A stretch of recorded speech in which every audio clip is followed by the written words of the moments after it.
There's nothing wrong with these reactions. They're reactions to trauma. I'm a terrible person. If people really knew what I was like, they would want nothing to do with me. Whatever goes on externally is a mirror of our internal world. We need people around us in order to thrive. Hello everybody, I'm Catriona Morten. I'm a sensory-motor psychotherapist. And today I'd like to talk to you about shame, blame and trauma and the impact all of these three things have on us. But before I get into that, if you're enjoying these videos, then please give us a like, subscribe to our channel, because it really helps us get our message out there to loads more of you. We humans are inherently social creatures. We thrive best within family groups, family systems, friendship groups, tribes. We feel best when we're surrounded by people that we get on with, that we have interaction with. Indigenous tribes are famous for thriving, working together as a community, having good mental health, good cohesion, able to do all kinds of things together. And that's because those are healthy communities. We need people around us in order to thrive. Now, massive problems arise when we're hurt by people, by others, especially when those people are the ones that are supposed to care for us, protect us, and, give us that sense of safety and security. When those people hurt us, that causes massive damage on so many different levels. The vast majority of people I see have been hurt by others. I don't see that many people who have accidents and have been through kind of traumatic events. People come to me when there's been systemic abuse, when they've been hurt by others, especially when they're younger. But not necessarily. It can be, older relationships, friendships, intimate relationships. The vast majority I see are people who have been hurt and injured in one way or another when they were little. Now, the thing that goes on the top of that makes it even worse, that it goes even more almost onto a cellular level, that really affects how we view the world, how we view ourselves, is if we haven't been believed, worse, if we've been blamed for what's happened, or if we've been made to feel any kind of shame and responsibility for what's happened to us. That goes really deep. When we have good community, good support around us when things happen, our chances of recovery are way better. The people I see, that they have these things in common. They've usually been hurt by people they know, the ones that were supposed to protect them and look after them, and they haven't been believed or they've been blamed. It gives us a really warped view of what's happened and how much responsibility we carry for the events. And it doesn't matter how young we are, when we've had that put on us, then we take it in, we internalize it, we believe it, we have all kinds of belief systems to make that absolutely real, that it is about me, I'm an inherently terrible person, or, I somehow made this happen. And those things are really hard to shift. They're very difficult to move away from and get a different perspective. We absolutely take it in, own it, and make it part of us. When that's the case, we're going to carry huge shame around that. Guilt, shame, we're going to blame ourselves. And all of those things make us withdraw. Shame is like a cloak of shame that comes over us. It makes us want to hide. It's really hard. We can't look people in the eye when we've got shame. You can see it in people's body language. Their eyes go down, their whole demeanor drops. They shrink. They get covered in this cloak of shame.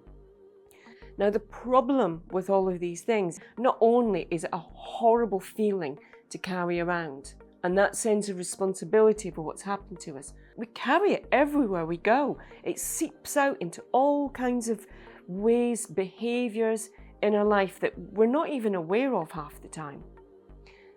What it robs us of is that community that I was mentioning at the beginning, that sense of belonging, that being able to share and be open and be vulnerable, get support, give and take from people, to have people that will listen to us, understand us, give us a balanced view of things, all of the things that are so important for not just healing from things, but general well-being, and that sense of belonging and social inclusion that really helps us with our sense of identity and our self-esteem and our self-awareness. When we get robbed of that, then it has really dire consequences. When we can't go to the community and we hide away from it, that cloak of shame comes on. I'm a terrible person. If people really knew what I was like, they would want nothing to do with me. And, you know, I can't let anybody see me because this guilt and this shame and this sense of disgust and self-loathing is huge. And there might be somewhere a kind of thought and intellectualization and logic that actually knows on one adult level that that's really not the case. It's not all our responsibility, but oh boy, it really feels like it.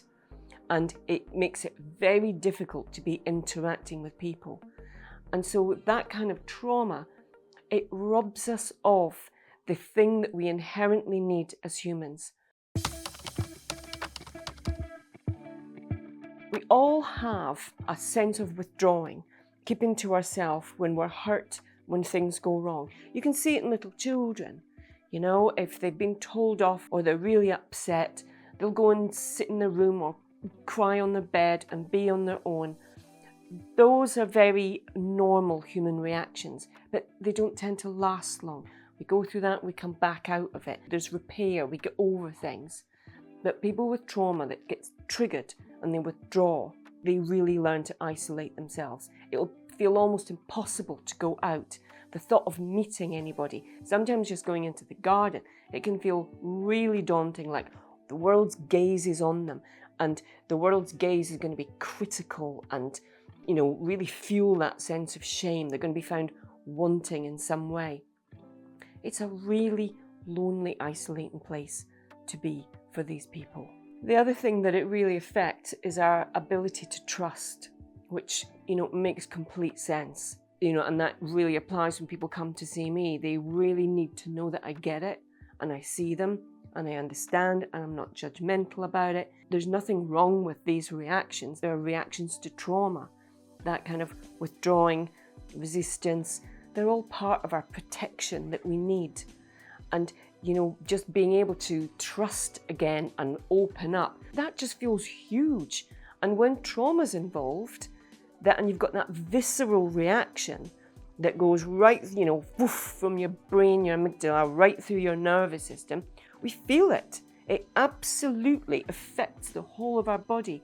We might have a freeze response, which is very common when we've had childhood trauma, because it's about the only one that's really available to us.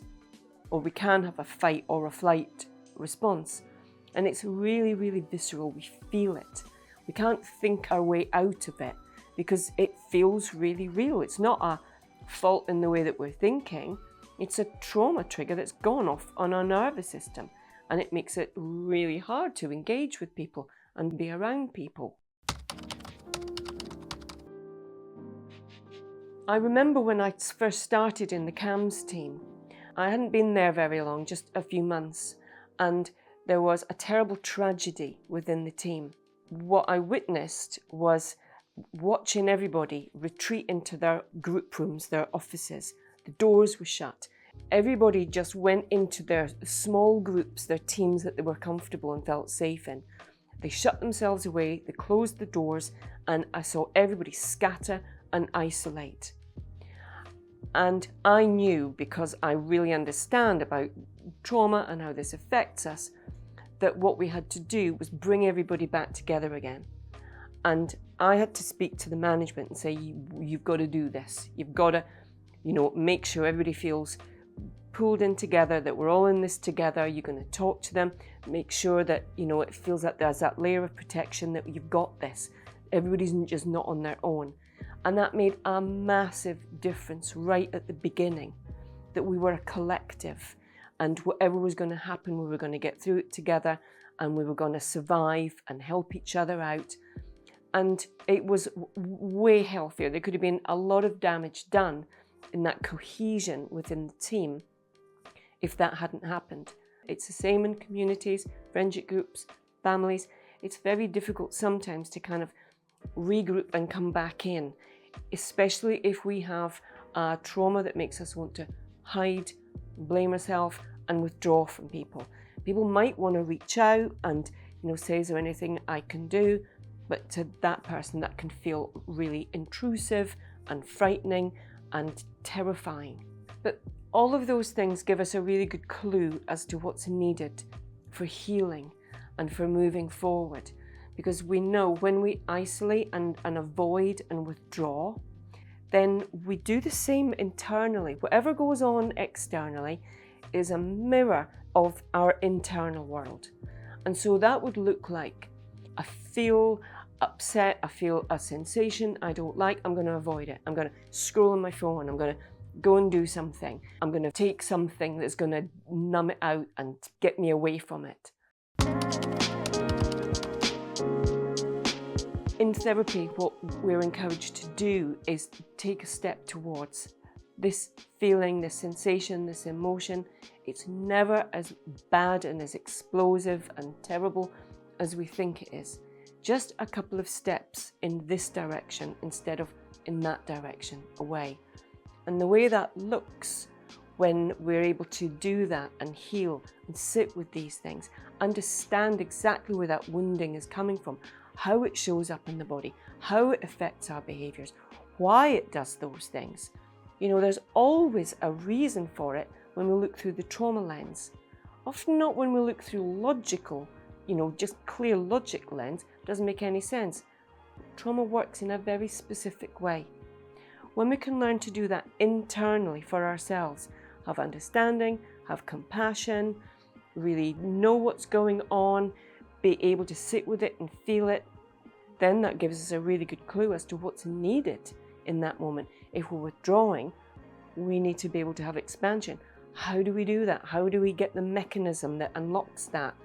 And we explore all those ways so that it can organically happen. We don't fight and battle with anything. There's just been way too much of that that's caused the trauma in the first place. When we can learn to do that internally, that mirror thing happens, and it means that actually it just naturally becomes easier to take a step towards to not have to withdraw so much. If someone's reaching out, just take what's given, have someone just be with us and not have to be completely isolated. And those things have to be done very gently, very safely. Whatever the elements of the trauma wounding has been, if it's been violent, we haven't seen it coming, it's been very unexpected, come from nowhere, then the way that we heal from that is it's got to be safe, it's got to be gentle, we've got to know exactly what's coming next. It's got to be really consistent.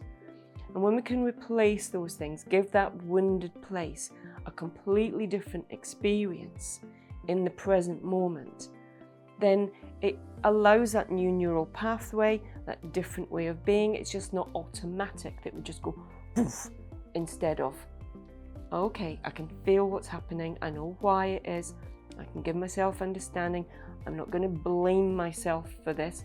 These are wounded parts of me. When we can look with compassion, it really helps with that blaming. And when we can take a step towards and opening up, it really helps with that sense of shame that keeps us away from everybody. And it allows us to develop new social connections, to trust friends again, to start putting ourselves out there instead of living that really withdrawn, quiet, isolated, self-blaming world that we can live in with trauma. We've got to understand what's going on, know the right path, get all the elements that are in place and keep doing them. Repetition is really important, and we keep going until we can really feel the benefits. And you know, when these things work, we feel them, we notice them, they show up in our everyday life, and that's when we know we're on the right track. And it's a different path for everybody, but being able to work out what your path is and then keeping on it is really important. We can have a massive transformation and healing from that place. So I hope that makes sense, and I hope it's interesting. And if you've enjoyed this video, then please give us a like, subscribe to our channel, and I'll look forward to seeing you again very soon. Bye!